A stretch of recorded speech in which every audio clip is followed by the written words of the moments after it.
La lluvia caía sobre las calles de Osaka, aquella noche de octubre, cuando Kenji Mori bajó del autobús con una pequeña maleta en la mano. Tenía 23 años, el rostro delgado por el hambre y los ojos de alguien que había visto demasiado sufrimiento para su edad. Venía de un pueblo pesquero en la costa norte, un lugar tan pequeño que ni siquiera aparecía en la mayoría de los mapas. Su padre había muerto ahogado en el mar cuando Kenji tenía 12 años, y su madre había trabajado limpiando casas hasta que su cuerpo simplemente dejó de funcionar. Ella murió 3 semanas antes de que Kenji tomara ese autobús hacia la ciudad. Kenji no conocía a nadie. En Osaka no tenía dinero, ni educación universitaria, ni conexiones familiares. Lo único que tenía era una carta escrita a mano con una dirección en el distrito de Shinsekai. La carta era de un hombre llamado Goto, un viejo amigo de su padre que había prometido ayudarlo si alguna vez necesitaba trabajo. Kenji no sabía exactamente qué tipo de trabajo ofrecía Goto, pero en ese momento no le importaba. Necesitaba comer, necesitaba un techo, necesitaba sobrevivir en el distrito de Shinsekai. Era un laberinto de calles estrechas, luces de neón y olores mezclados de comida frita y basura. Kenji caminó durante 1 hora bajo la lluvia, preguntando direcciones a vendedores callejeros y trabajadores nocturnos que lo miraban con desconfianza. Finalmente encontró la dirección a un edificio de 5 pisos, con las ventanas oscuras y una puerta de metal oxidado. Tocó 3 veces. Como indicaba la carta, un hombre enorme abrió la puerta. Tenía la cabeza rapada, tatuajes que subían por su cuello y una cicatriz que le cruzaba la cara desde la frente hasta la mandíbula. Miró a Kenji de arriba abajo con expresión de desprecio. «¿Qué quieres?», preguntó el hombre con voz grave. «Busco a Goto-san», dijo Kenji mostrando la carta. «Soy Kenji Mori. A mi padre era Takeshi Mori, del pueblo de Wakasa». El hombre tomó la carta, la leyó rápidamente y luego miró a Kenji otra vez. Algo cambió en su expresión, aunque no exactamente hacia la amabilidad. «Espera aquí», dijo, y cerró la puerta en Kenji. Esperó bajo la lluvia durante 20 minutos. El agua le corría por la cara y empapaba su única chaqueta. Pensó en irse, en buscar un refugio para pasar la noche, pero no tenía ningún otro lugar a donde ir, así que esperó. La puerta se abrió de nuevo. Esta vez apareció un hombre mayor, de unos 60 años, con el cabello canoso peinado hacia atrás, y un traje gris que parecía costar más dinero del que Kenji había visto en toda su vida. El hombre tenía una expresión seria pero no hostil. «Así que tú eres el hijo de Takeshi Dio, el hombre», examinando a Kenji con ojos calculadores. «Tu padre me salvó la vida una vez, hace muchos años. Le debía un favor. Entra». Kenji entró al edificio. El interior era completamente diferente al exterior deteriorado. Había pisos de madera pulida, paredes con pinturas elegantes y muebles que parecían antiguos y valiosos. El hombre lo guió por un pasillo hasta una oficina amplia, donde había otros 3 hombres sentados, todos vestidos con trajes caros y expresiones serias. «Siéntate», dijo Goto, señalando una silla frente a su escritorio. Kenji se sentó, consciente de que estaba mojando el suelo con el agua que goteaba de su ropa. «¿Sabes quiénes somos?», Kenji había sospechado desde que vio los tatuajes en el hombre de la puerta. «Los Yakuza, la mafia japonesa». Había escuchado historias sobre ellos en su pueblo, siempre susurradas con miedo y respeto. «¿Ansí?», dijo Kenji simplemente. «¿Y aún así viniste? No tengo otro lugar a donde ir». Goto asintió lentamente. «La honestidad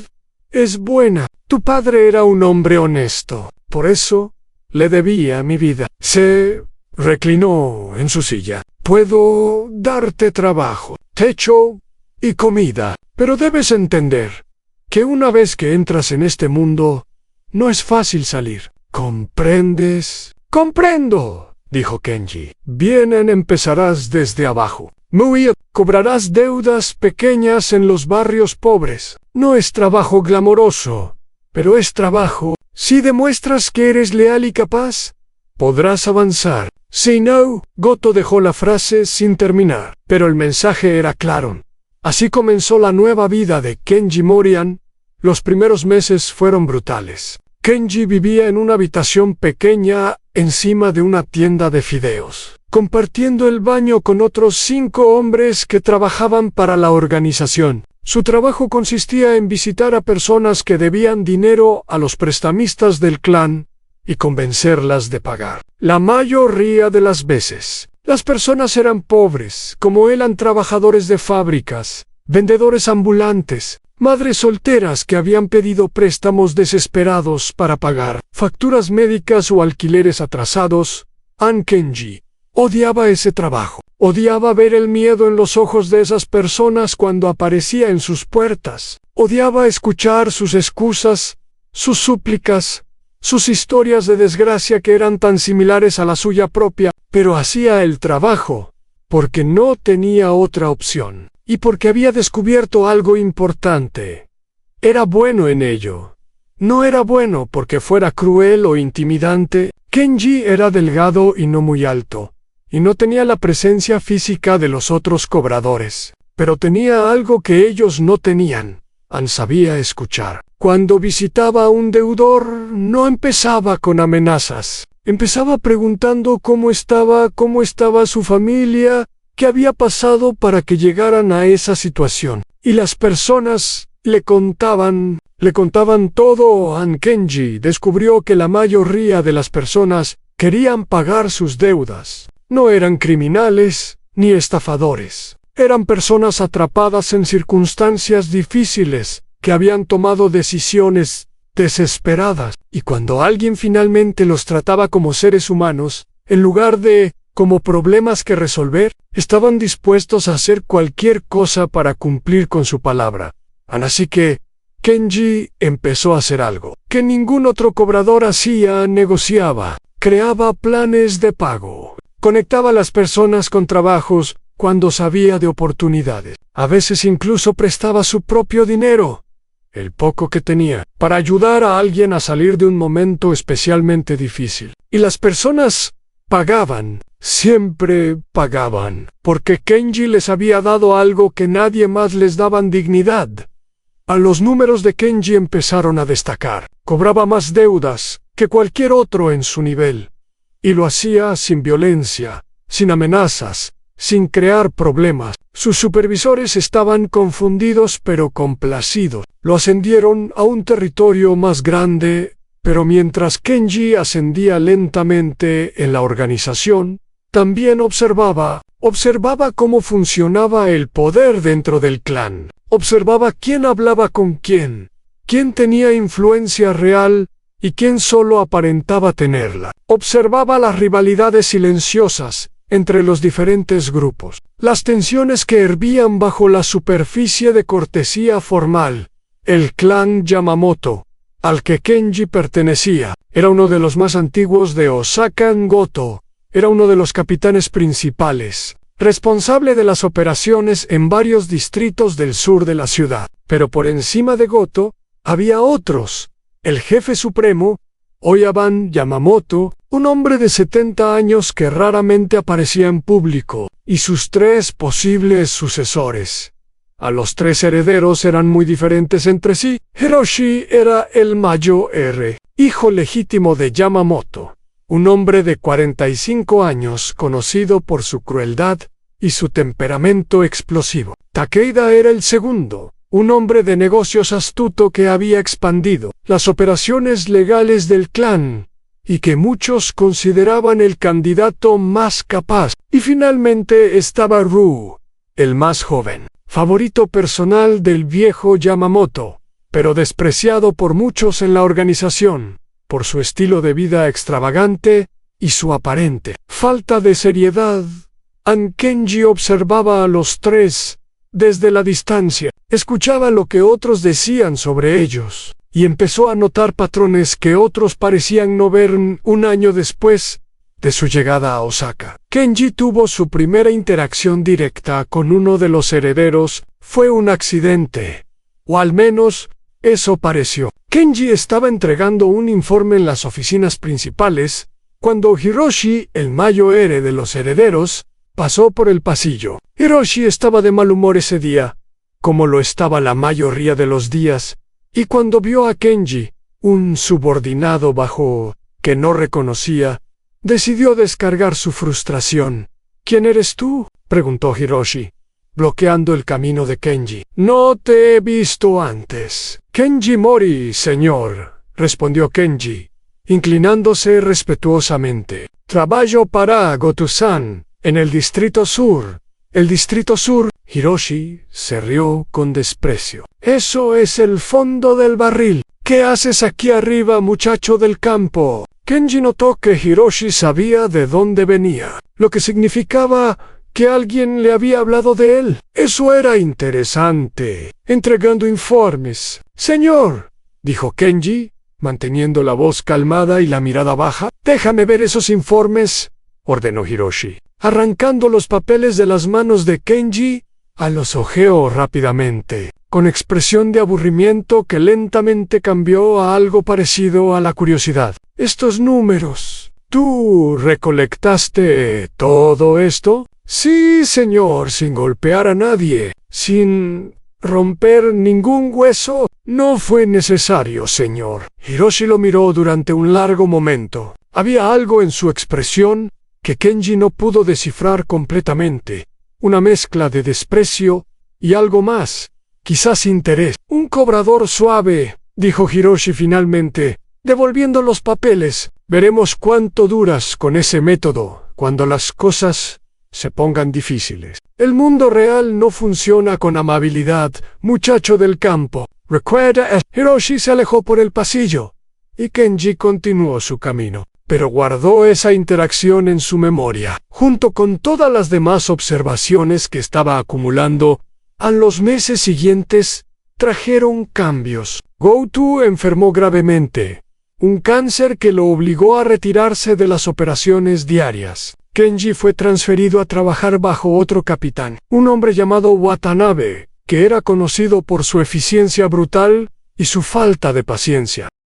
«He escuchado de ti», dijo Watanabe en su primer encuentro. «El cobrador amable, el chico del campo que habla con los deudores como si fueran amigos. Aquí no hacemos las cosas así». Kenji asintió respetuosamente. «Entiendo, señor. Haré lo que usted ordene». Watanabe le asignó los trabajos más difíciles, los deudores más problemáticos, claramente esperando que Kenji fracasara. Pero Kenji no fracasó. Adaptó sus métodos, encontró nuevas formas de persuadir, de negociar, de encontrar soluciones, donde otros solo veían problemas, y siguió teniendo éxito. A lo que Watanabe no sabía, lo que nadie sabía, era que Kenji estaba construyendo algo mucho más grande que simples números de recaudación. Cada persona a la que ayudaba, cada deudor al que trataba con respeto, cada pequeño favor que hacía sin esperar nada a cambio, todo eso estaba creando una red de lealtades, de información, de ojos y oídos, en cada rincón del territorio, el del dueño de la tienda de ramen, donde Kenji comía todos los jueves. Le contaba sobre los visitantes importantes que pasaban por el barrio. La señora que vendía cigarrillos en la esquina le informaba sobre movimientos sospechosos. El mecánico que arreglaba los autos del clan le decía que vehículos habían sido usados, y cuando docenas de personas pequeñas, invisibles para los jefes en sus oficinas elegantes, pero que veían todo lo que pasaba en las calles, Kenji nunca pidió esta información directamente. Simplemente escuchaba, recordaba, conectaba los puntos. Y lo que empezó a ver lo sorprendió. Incluso a él descubrió que Hiroshi, el heredero cruel, estaba desviando fondos de las operaciones para pagar deudas de juego personales. Descubrió que Takeda, el hombre de negocios respetado, tenía tratos secretos con un clan rival que le pagaba por información interna. Y descubrió que Rue, el heredero, aparentemente frívolo, no era tan tonto como pretendía ser. Rue visitaba regularmente un pequeño bar en el distrito de entretenimiento, un lugar modesto, que no parecía digno de alguien de su posición. Kenji investigó y descubrió que el bar era propiedad de una anciana, cuyo esposo había sido asesinado por Hiroshi años atrás en una disputa territorial. Rue le pagaba una pensión mensual en secreto, dinero de su propio bolsillo, sin que nadie en la organización lo supiera. Esta información era oro. Kenji lo sabía. Podría usarla para ganar favores, para avanzar más rápido, para destruir a enemigos, pero no hizo nada con ella. No, to David. En cambio, la guardó, la protegió y siguió observando. 2 años después de su llegada a Osaka, Kenji era todavía un subordinado de nivel bajo. Los otros miembros de la organización seguían mirándolo con desprecio. El chico del campo sin educación ni conexiones. Lo invitaban a las reuniones solo cuando necesitaban a alguien que hiciera el trabajo sucio que nadie más quería hacer. Lo ignoraban en las celebraciones, lo excluían de las decisiones importantes. Kenji aceptaba todo esto sin quejarse. Sonreía, inclinaba la cabeza, hacía su trabajo, pero por dentro estaba contando los días, contando las deudas, contando las lealtades y esperando a porque Kenji había aprendido algo importante en su pueblo pesquero, algo que su padre le había enseñado antes de morir. Los peces grandes siempre subestiman a los pequeños. Nadan en el océano, como si fueran los dueños del agua, sin notar las corrientes que se mueven debajo de ellos. Y cuando finalmente se dan cuenta de que algo ha cambiado, ya es demasiado tarde. La red se cierra y no hay escape. El tercer año de Kenji en Osaka comenzó con una muerte. Go-To, el hombre que lo había recibido aquella primera noche lluviosa, finalmente perdió su batalla contra el cáncer. El funeral fue grande, como correspondía a un capitán de su rango, con cientos de miembros de la organización vestidos de negro, llenando el templo y los jardines circundantes. Kenji asistió al funeral, pero se mantuvo en la parte trasera. Entre los subordinados de menor rango, observó cómo los 3 herederos se sentaban en la primera fila, cada uno representando su papel perfectamente. Hiroshi con expresión sombría y mandíbula apretada. Takeda sereno y controlado, el hombre de negocios incluso en el duelo. Y Rue, sorprendentemente serio, sin rastro de la frivolidad que normalmente mostraban durante la ceremonia. Kenji notó algo que probablemente nadie más vio. Cuando Hiroshi se levantó para ofrecer incienso, sus manos temblaban ligeramente. No era el temblor del dolor o la emoción. Era el temblor de un hombre que no había dormido en días, que estaba bajo una presión tremenda. Kenji conocía ese temblor porque lo había visto muchas veces en los rostros de los deudores desesperados. Hiroshi estaba en problemas serios. Después del funeral, la vida continuó. Kenji fue asignado permanentemente bajo el mando de Watanabe, quien seguía tratándolo con frialdad, pero ya no intentaba sabotearlo abiertamente. Los números de Kenji eran demasiado buenos para ignorarlos. Había duplicado la recaudación en su territorio sin aumentar la violencia, algo que ningún otro cobrador había logrado. Pero Kenji no estaba satisfecho con simplemente hacer bien su trabajo. Había estado en la organización el tiempo suficiente para entender cómo funcionaba el poder real. No se trataba solo de dinero o de fuerza, se trataba de información. Se trataba de saber cosas que otros no sabían, de estar en el lugar correcto en el momento correcto, de tener personas que confiaran en ti lo suficiente como para contarte sus secretos. Y Kenji tenía muchas personas así. Estaba Miyuki, la dueña de una pequeña lavandería que lavaba los uniformes de varios restaurantes del distrito. Los trabajadores de esos restaurantes hablaban mientras esperaban su ropa, y Miyuki escuchaba todo. Ella le contaba a Kenji porque él había ayudado a su hijo a encontrar trabajo cuando nadie más quiso darle una oportunidad a un joven con antecedentes. Estaba el viejo Tanaka, un ex contador que había trabajado para el clan décadas atrás y que ahora vivía solo en un apartamento diminuto. Tanaka conocía todos los secretos financieros de la organización, cómo se movía el dinero, dónde se escondían las ganancias, quién tenía acceso a qué cuentas. Kenji lo visitaba cada semana, le llevaba comida y lo escuchaba hablar durante horas sobre los viejos tiempos. A cambio, Tanaka le enseñaba cómo leer los números, cómo detectar irregularidades, cómo entender el verdadero estado financiero de una operación. Estaba Yuki, una joven que trabajaba como hostess en uno de los clubs nocturnos del clan. Los hombres poderosos hablaban frente a ella como si fuera parte del mobiliario, sin darse cuenta de que ella recordaba cada palabra. Kenji la había ayudado cuando un cliente violento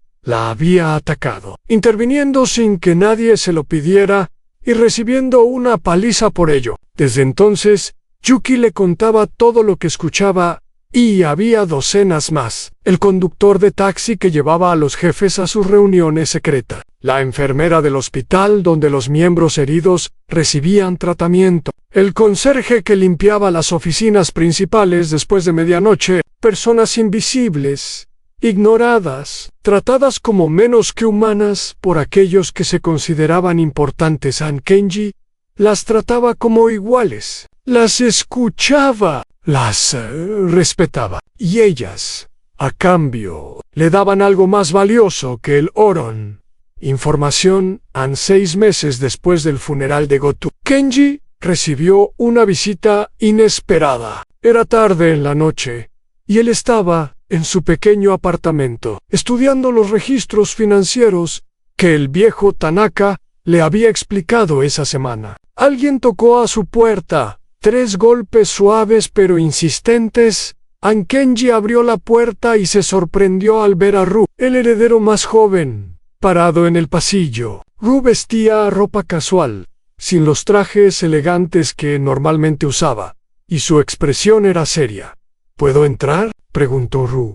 Kenji dudó solo un momento antes de hacerse a un lado. Ru entró al apartamento mirando alrededor con curiosidad. El lugar era pequeño y modesto, pero estaba limpio y ordenado. Así que, aquí es donde vive el famoso cobrador amable, dijo Ru, sentándose en la única silla, sin esperar invitación. He escuchado mucho sobre ti, Kenji Mori. No soy famoso, dijo Kenji, cerrando la puerta. Solo hago mi trabajo, tu trabajo. Ryu sonrió, pero no era una sonrisa burlona, era una sonrisa de alguien que reconocía a un igual. Tu trabajo es impresionante, pero no es por eso que estoy aquí.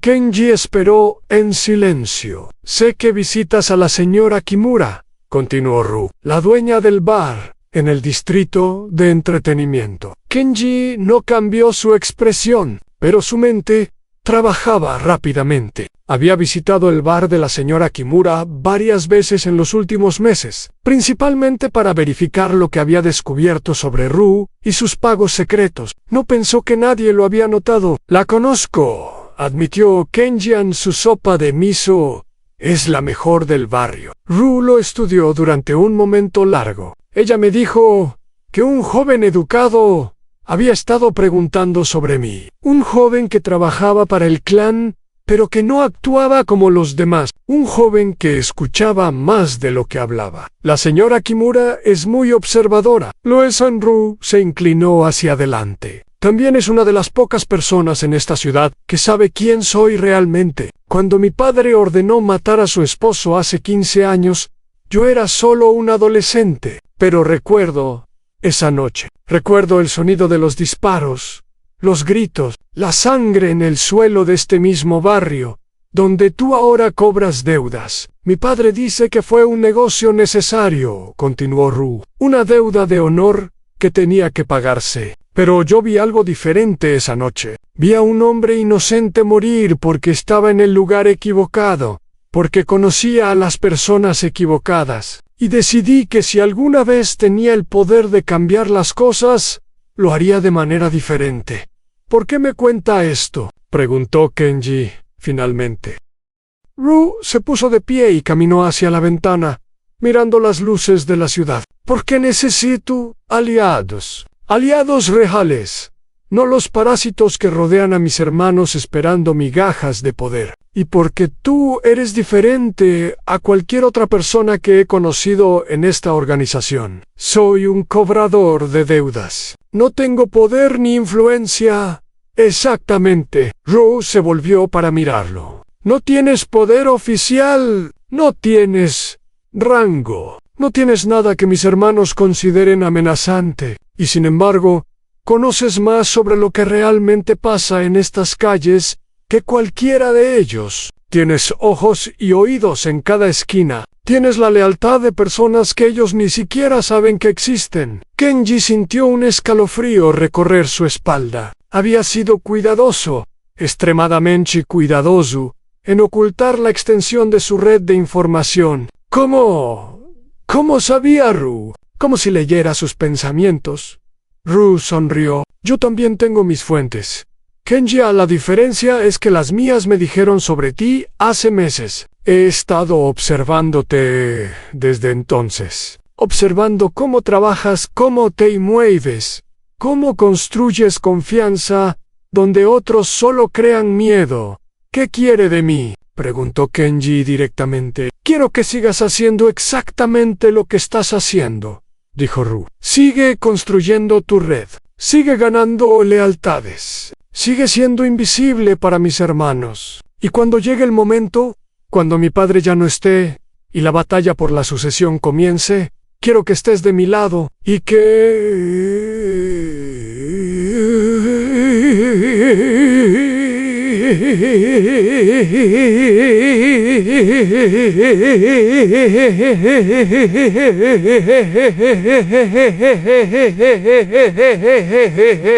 Rue lo miró fijamente. Cuando yo sea el líder, tú serás mi mano derecha, no un capitán más, no otro subordinado esperando órdenes. Serás mi consejero principal, con poder real, para cambiar cómo opera esta organización. Sin más violencia innecesaria. Sin más destrucción de familias inocentes. Un nuevo tipo de clan para una nueva era. Era una oferta increíble. Demasiado buena para ser verdad. Y Kenji había aprendido que cuando algo parecía demasiado bueno, generalmente había una trampa.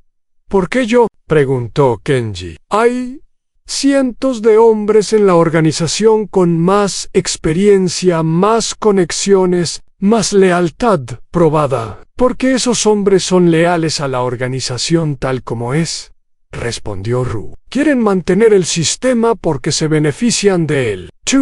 Tú vienes de afuera, de abajo, de un mundo que este sistema ha destruido. Tienes cada razón para querer cambiarlo. Kenji pensó en su padre, muerto en el mar porque no tenía suficiente dinero para reparar su barco adecuadamente. Pensó en su madre, trabajando hasta destruir su cuerpo porque no había otra opción. Pensó en las familias que visitaba cada día, atrapadas en deudas que nunca podrían pagar, destruidas por un sistema diseñado para mantenerlas pobres y desesperadas. Lo pensaré, dijo Kenji finalmente en Rue. Asintió, aparentemente satisfecho con esa respuesta. Es todo lo que pido, pero no pienses demasiado tiempo. Las cosas se van a mover más rápido de lo que cualquiera espera. Después de que Rue se fue, Kenji se quedó despierto toda la noche pensando, ¿podía confiar en Rue? ¿Era esto una prueba de lealtad, ordenada por alguien más, quizás por Hiroshi o Takeda? ¿O era una oportunidad genuina, la clase de oportunidad que solo aparece una vez en la vida? Al amanecer, Kenji tomó una decisión. No confiaría completamente en Rue, no todavía, pero tampoco rechazaría la oferta. En cambio, haría lo que mejor sabía hacer: no observar, escuchar, esperar. El tiempo revelaría las verdaderas intenciones de Rue, Y mientras tanto, Kenji continuaría construyendo su propia base de poder. Independiente de cualquier heredero, las semanas siguientes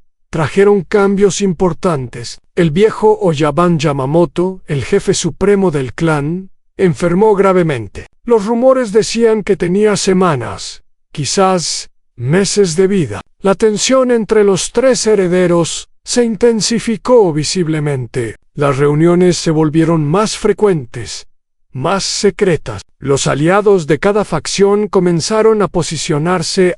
Kenji observaba todo esto desde su posición baja. Invisible, como siempre, pero ahora su red de información estaba en alerta máxima. Cada día recibía reportes de sus contactos sobre movimientos, reuniones, conversaciones susurradas en esquinas oscuras.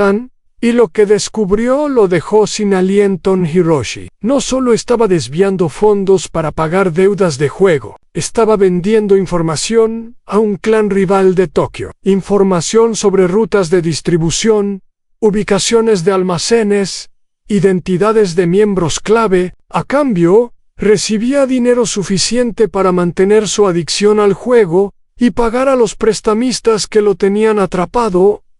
Takeda, por su parte, había estado negociando en secreto con inversores extranjeros para vender las operaciones legales del clan. Planeaba abandonar la organización completamente una vez que tuviera suficiente capital, dejando a los demás miembros sin protección ni sustento.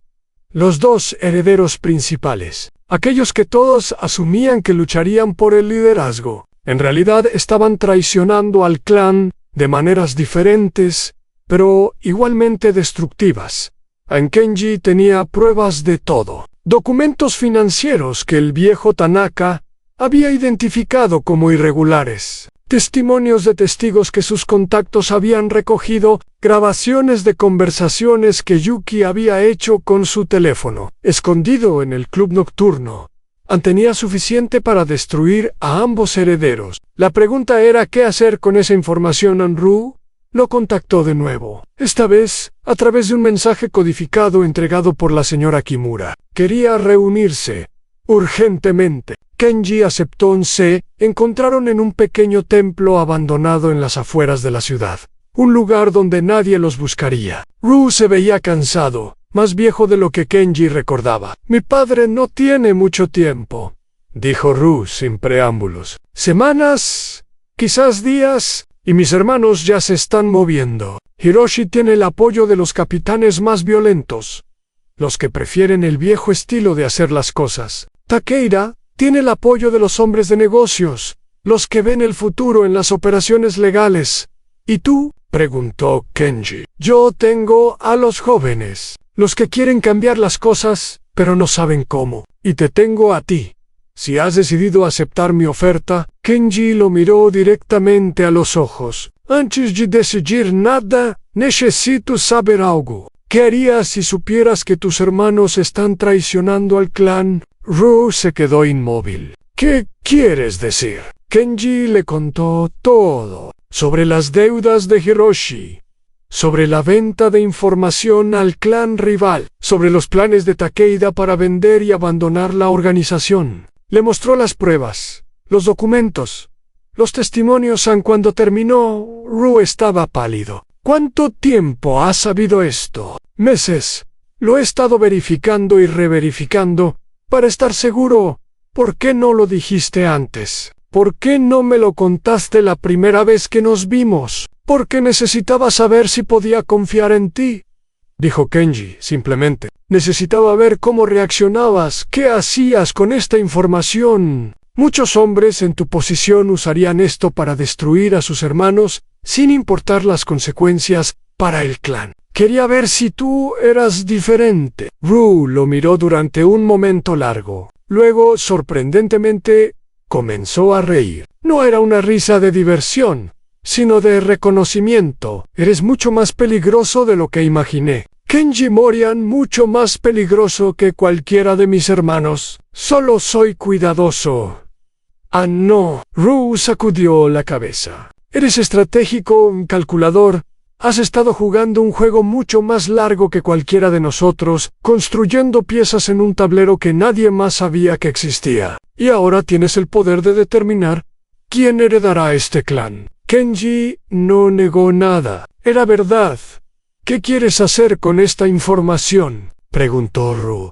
Eso depende de ti, respondió Kenji. Si expongo a tus hermanos públicamente, habrá caos. Facciones luchando entre sí, posiblemente una guerra con el clan de Tokio que ha estado recibiendo información de Hiroshi. Muchas personas morirán, la mayoría de ellas inocentes que simplemente trabajan para sobrevivir. ¿Y la alternativa? Una transición ordenada. Confrontamos a tus hermanos en privado.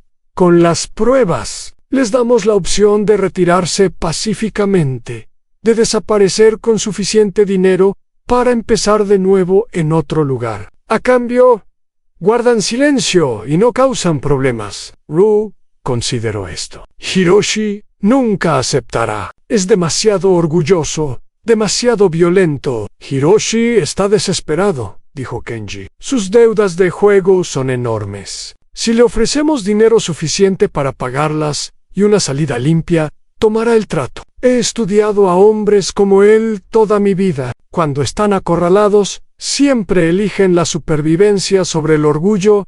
¿Y Takeda? Takeda ya quiere irse. Solo necesita una excusa que le permita hacerlo sin perder la cara. Le daremos esa excusa. Ru se quedó en silencio durante varios minutos procesando todo. Finalmente, asintió lentamente. Lo haremos a tu manera. Pero necesitarás estar presente cuando los confrontemos. Necesitarás demostrar que tienes el respaldo para hacer cumplir este acuerdo.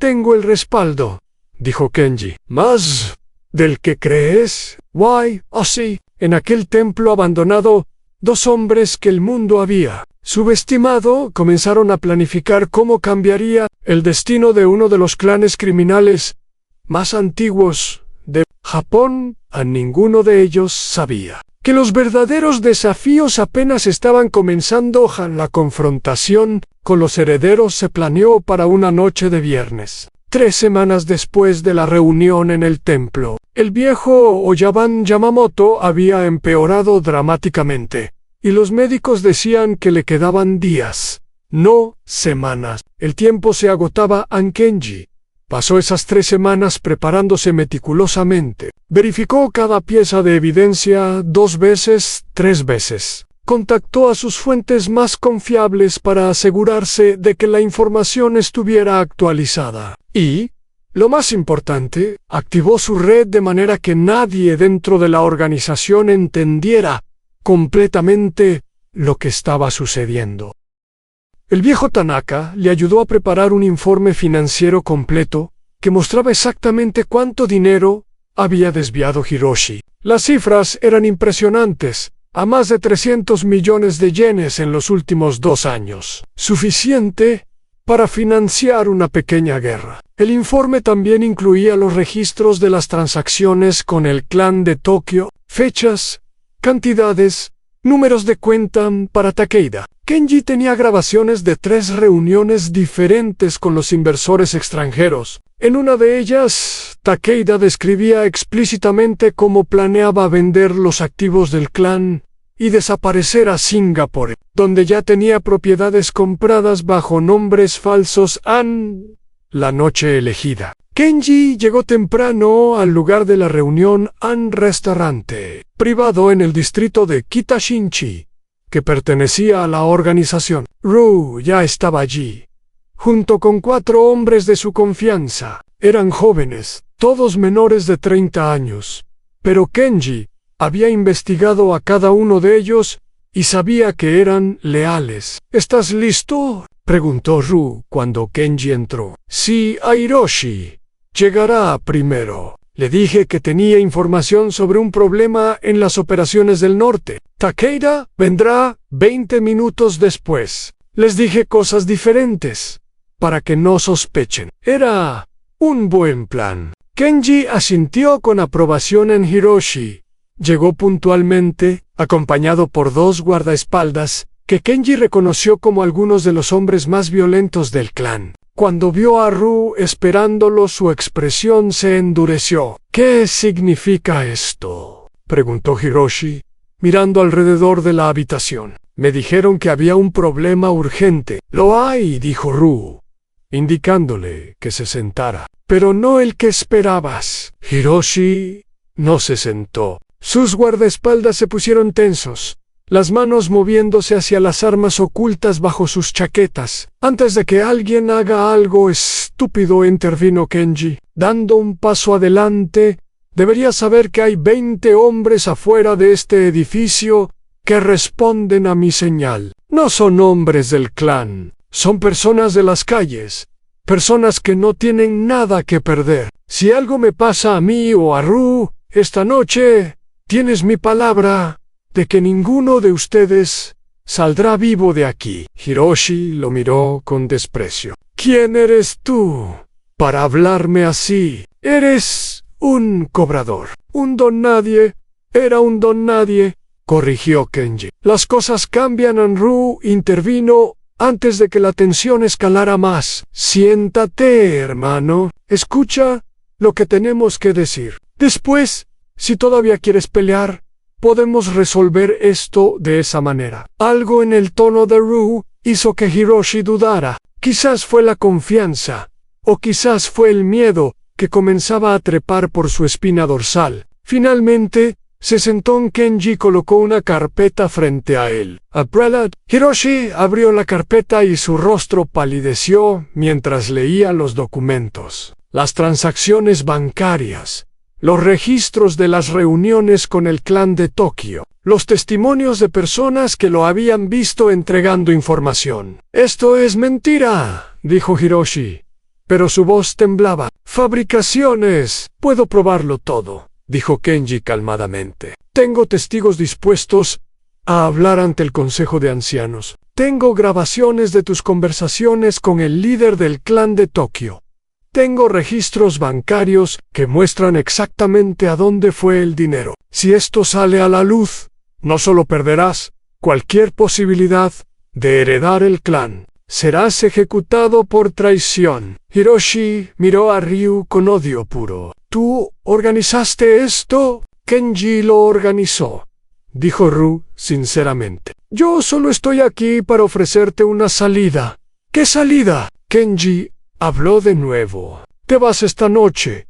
Desapareces. Te damos 50 millones de yenes en efectivo, suficiente para pagar tus deudas y empezar de nuevo en otro lugar. A cambio, nunca vuelves a Japón, nunca contactas a nadie del clan, nunca hablas de nada de lo que sabes. ¿Y si me niego? Entonces, esta carpeta va al Consejo de Ancianos, mañana por la mañana, y lo que te pase después no será mi problema. El silencio en la habitación era absoluto. Los guardaespaldas de Hiroshi miraban a su jefe esperando órdenes, pero Hiroshi no daba ninguna. Estaba atrapado, y lo sabía. Necesito tiempo para pensar, dijo finalmente. No hay tiempo, respondió Kenji. Decides ahora, esta noche. El dinero está listo, el avión está listo. Solo necesitas decir que sí. Hiroshi cerró los ojos. Kenji podía ver la lucha interna en su rostro, el orgullo batallando contra el instinto de supervivencia. Durante 30 segundos que parecieron horas, nadie se movió. Bien, dijo Hiroshi finalmente, con voz derrotada. Ru asintió a sus hombres, quienes escoltaron a Hiroshi hacia una puerta trasera. Antes de salir, Hiroshi se volvió para mirar a Kenji una última vez. Recordaré tu cara, dijo. Algún día, cuando menos lo esperes, nos volveremos a ver. No lo haremos, respondió Kenji, porque si vuelves, no seré tan generoso como esta noche. Hiroshi se fue, y con él se fue uno de los mayores obstáculos para el futuro del clan. 20 minutos después, Takeda llegó. A diferencia de su hermano, Takeda vino solo, sin guardaespaldas. Era un hombre de negocios, no un guerrero, y prefería resolver problemas con palabras antes que con violencia. cuando vio a Ryu y a Kenji esperándolo. Su expresión se volvió cautelosa pero no asustada. Ryu. Y el joven que trabaja para Watanabe, si no me equivoco, Kenji, ¿verdad? Tiene buena memoria, dijo Kenji. Siempre he prestado atención a las personas interesantes. Takeda se sentó sin que nadie se lo pidiera. Asumo que Hiroshi ya estuvo aquí. ¿Se fue voluntariamente o hubo que persuadirlo? Ryu y Kenji intercambiaron una mirada. Takeda era más perceptivo de lo que habían anticipado. Se fue voluntariamente, dijo Ryu. Bien a Hiroshi. Siempre fue un problema. Demasiado emocional, demasiado impulsivo, no era adecuado para liderar. Takeda cruzó las manos sobre la mesa. Entonces, ¿qué tienen para mí? Kenji le mostró las grabaciones, los documentos sobre las propiedades en Singapur, los registros de las reuniones con los inversores. Takeda escuchó y miró todo con expresión imperturbable. Impresionante, dijo cuando Kenji terminó. Has hecho un trabajo muy completo, joven. ¿Cuánto tiempo te llevó reunir todo esto? Casi 2 años. Y durante todo ese tiempo, ¿nadie en la organización sospechó nada? Najin, ¿qué importara? Takeda sonrió ligeramente. Estaba equivocado sobre ti. Pensé que era solo otro subordinado ambicioso. Pero eres algo más peligroso. No soy peligroso para las personas que no son una amenaza, dijo Kenji. Entiendo. Takeda se reclinó en su silla. ¿Cuál es tu oferta? La misma que le hicimos a Hiroshi. Te vas esta noche. Te damos 100 millones de yenes, más de lo que obtuviste de tus negociaciones secretas. A cambio, desapareces y nunca vuelves. Takeda consideró esto durante un momento. Es una oferta generosa, más generosa de lo que esperaba. No queremos enemigos, dijo Ryu. Queremos una transición pacífica. Tú nunca quisiste liderar este clan de todas formas. Solo querías suficiente dinero para empezar de nuevo. Te estamos dando exactamente eso. Es verdad. Takeda asintió lentamente. Nunca quise esta vida. Fue la decisión de mi padre, no la mía. Siempre soñé con algo diferente, algo más limpio. Se puso de pie. Acepto tu oferta, Ryu. Pero tengo una condición. ¿Cuál? Cuando seas el líder, no olvides de dónde viniste. No te conviertas en nuestro padre. No destruyas familias para proteger negocios. No sacrifiques a los débiles para beneficiar a los fuertes. Miró a Kenji. Y mantén a este joven cerca. Es más valioso de lo que cualquiera de nosotros imaginó. Con eso, Takeda se fue. Más tarde esa noche, Kenji supo que había abordado un vuelo a Singapur, exactamente como habían acordado. En menos de 3 horas, los 2 herederos principales habían sido removidos de la sucesión. Sin violencia, sin derramamiento de sangre, sin guerra civil, solo palabras, información y la voluntad de usarla. El viejo Oyabun Yamamoto murió 4 días después. La noticia sacudió a la organización, pero no causó el caos que muchos habían temido. Los ancianos del clan se reunieron para discutir la sucesión, y la ausencia de Hiroshi y Takeda fue explicada como un retiro voluntario debido a asuntos personales. Ryu fue nombrado el nuevo líder del clan Yamamoto. Tenía 32 años.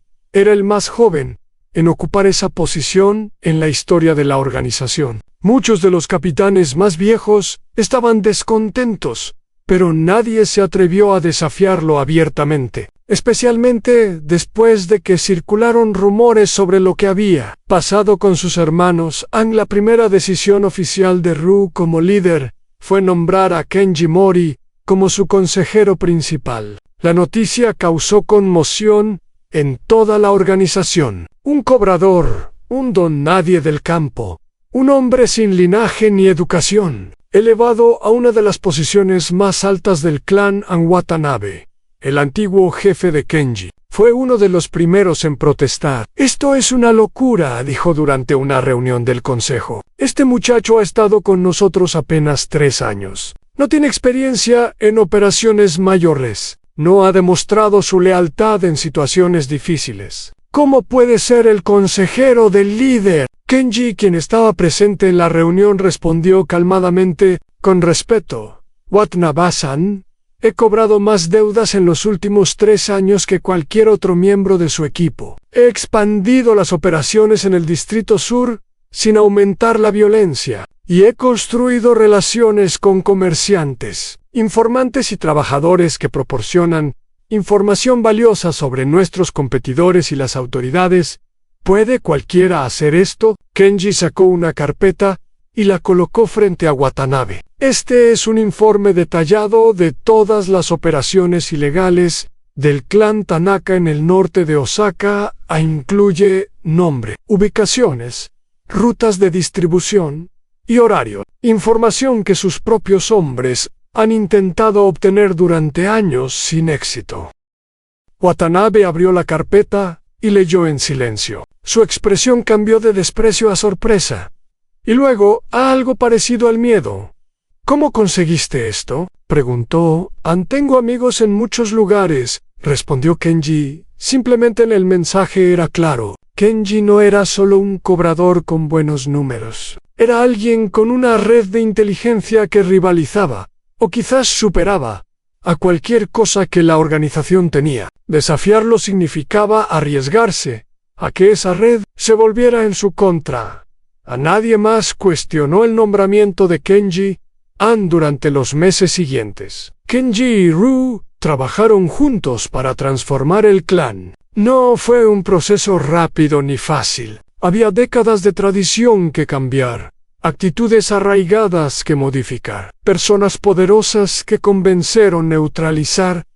Kenji comenzó con las operaciones de préstamos. Implementó nuevas políticas que reducían las tasas de interés y eliminaban las prácticas más predatorias. Los deudores que genuinamente no podían pagar fueron liberados de sus obligaciones a cambio de servicios alternativos, información, trabajo, conexiones. Aquellos que intentaban estafar al clan eran tratados con firmeza, pero no con la brutalidad de antes.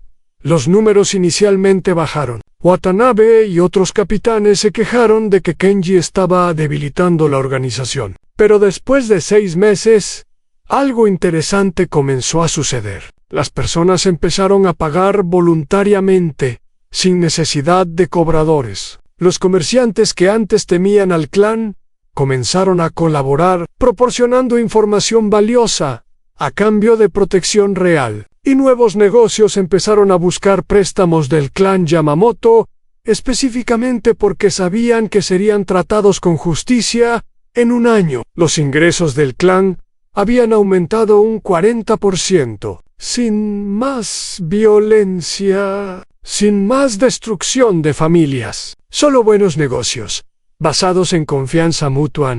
Pero no todos estaban contentos con los cambios. Los capitanes más viejos, aquellos acostumbrados a los métodos tradicionales, comenzaron a murmurar entre ellos. Uno de ellos, un hombre llamado Ishida, que había sido leal al viejo Yamamoto durante 40 años, fue especialmente vocal en su oposición. «Este no es el clan que construyó nuestro fundador», decía Ishida a quien quisiera escuchar. «Nos hemos vuelto suaves y débiles. Los otros clanes se ríen de nosotros». Kenji sabía que Ishida era un problema, pero no quería usar la fuerza contra él. Ishida era respetado por muchos en la organización, y eliminarlo podría causar exactamente el tipo de división que Kenji trataba de evitar. En cambio, Kenji eligió un enfoque diferente un día.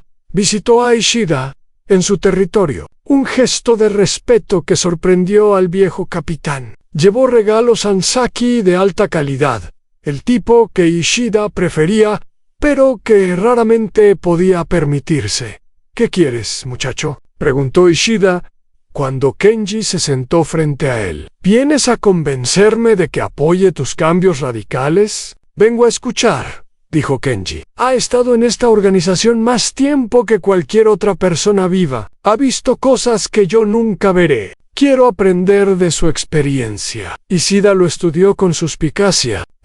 ¿El gran consejero quiere escuchar a un viejo como yo? Los viejos tienen sabiduría que los jóvenes necesitan, respondió Kenji. Mi padre solía decir que un hombre que no escucha a sus mayores es como un barco sin timón. Puede moverse, pero nunca llegará a ningún lugar. La mención del padre de Kenji suavizó algo en la expresión de Ishida. Tu padre era pescador, ¿verdad? Del norte, sí. Murió cuando yo era niño. El mar se lo llevó. Ishida asintió lentamente. Yo también perdí a mi padre joven. Era un granjero pero me enseñó a trabajar duro, a ser leal, a nunca abandonar a los que dependían de mí. Hizo una pausa. Por eso me preocupan tus cambios, muchacho. No es que no entienda lo que intentas hacer. Es que me preocupa que estemos abandonando a las personas que dependen de los métodos antiguos.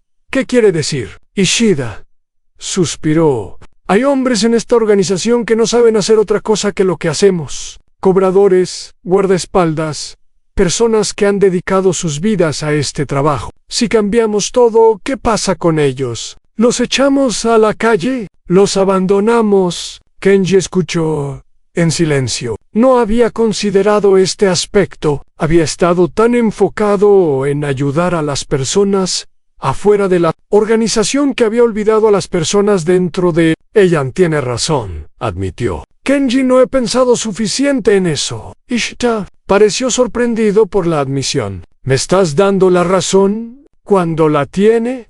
Sí, necesitamos un plan para las personas que serán afectadas por los cambios. Entrenamiento para nuevas habilidades, opciones para aquellos que quieran salir, seguridad para aquellos que quieran quedarse. Kenji lo miró directamente. ¿Me ayudaría a desarrollar ese plan? Ishida lo estudió durante un momento largo. ¿Por qué confiarías en mí? He hablado en tu contra durante meses, porque habló en contra de mis políticas, no de mí como persona, y porque tiene razón en que necesitamos considerar a nuestra propia gente. Un líder que ignora las preocupaciones legítimas de sus seguidores no es un líder. Esa noche, Kenji e Ishida hablaron durante horas. Discutieron sobre el pasado del clan, sobre los errores cometidos, sobre las lecciones aprendidas. Para cuando amaneció, habían esbozado un programa de transición que cuidaría a los miembros actuales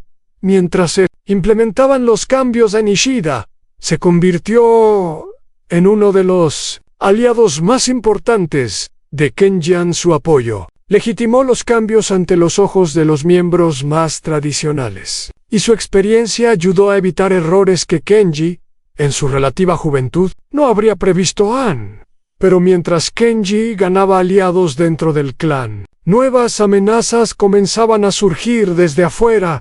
El clan de Tokio, aquel al que Hiroshi había vendido información, no estaba contento con la pérdida de su fuente. Comenzaron a hacer movimientos agresivos en los territorios fronterizos, probando las defensas del clan Yamamoto, pequeños incidentes al principio, un almacén robado aquí, un mensajero interceptado allá, pero los incidentes se volvían cada vez más frecuentes y más audaces. Kenji sabía que eventualmente tendrían que responder. La pregunta era, ¿cómo? Los métodos antiguos dictaban una respuesta violenta en atacar, destruir, demostrar fuerza, pero eso era exactamente lo que Kenji trataba de cambiar.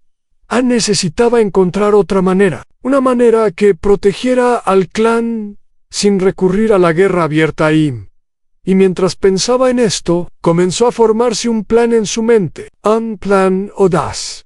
Quizás imposible, que nadie esperaría, en un plan que sorprendería a todos los rivales. El clan de Tokio se llamaba Kurosawa, y su líder era un hombre llamado Masahiro Kurosawa, conocido en el mundo criminal como el Cuervo, por su habilidad para esperar pacientemente antes de atacar. Kurosawa había construido su imperio en las sombras de la capital, expandiéndose lentamente metóricamente, absorbiendo clanes más pequeños. Uno por uno, Kenji estudió todo lo que pudo encontrar sobre Kurosawa y su organización, sus fuentes en Tokio.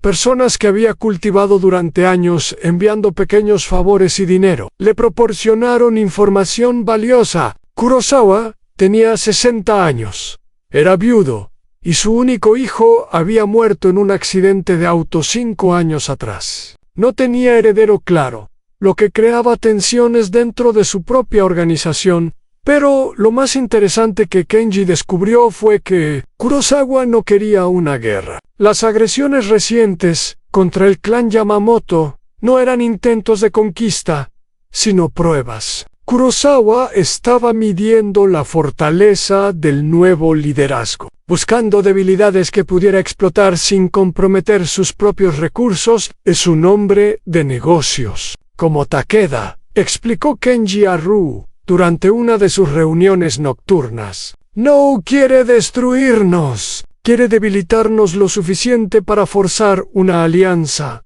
en sus términos. Ryu consideró esto. ¿Qué tipo de alianza? Probablemente quiere acceso a nuestros puertos en Osaka, en Tokio. Tiene conexiones con el sur de Asia que serían más rentables si pudieran enviar mercancía directamente por aquí en lugar de dar la vuelta por Yokohama. Si le damos acceso a los puertos, básicamente le estamos entregando el control de nuestras operaciones de importación. Por eso no podemos darle lo que quiere, pero tampoco podemos ir a la guerra. Kenji se levantó y caminó hacia la ventana. Necesitamos cambiar las reglas del juego. ¿Cómo? Kenji se volvió para mirarlo. ¿Qué pasaría si le ofreciéramos a Kurosawa algo que quisiera más que los puertos? Algo que necesita desesperadamente, pero que no puede obtener por sí mismo. ¿Qué podría ser eso? Un heredero. Ryu lo miró sin comprender. Un heredero. Su hijo está muerto, pero tiene una nieta. Una joven de 24 años llamada Akiko, que vive en Kioto, la mantuvo alejada de los negocios después de la muerte de su padre. Pero según mis fuentes, ella es la única persona que Kurosawa realmente ama. Y está soltera. La comprensión comenzó a aparecer en el rostro de Ryu. ¿Estás sugiriendo un matrimonio arreglado? Estoy sugiriendo una alianza que beneficie a ambas partes. Kurosawa necesita un heredero para mantener la estabilidad de su organización. Nosotros necesitamos paz y acceso a las redes de distribución de Tokio. Un matrimonio entre alguien de nuestro clan y Akiko podría resolver ambos problemas. ¿Quién de nuestro lado? Kenji ya había pensado en esto. Tiene que ser alguien que Kurosawa respete. Alguien joven, capaz, sin las manchas de la vieja generación. Alguien que represente el futuro, no el pasado. Ryu entendió inmediatamente. Te estás ofreciendo a ti mismo.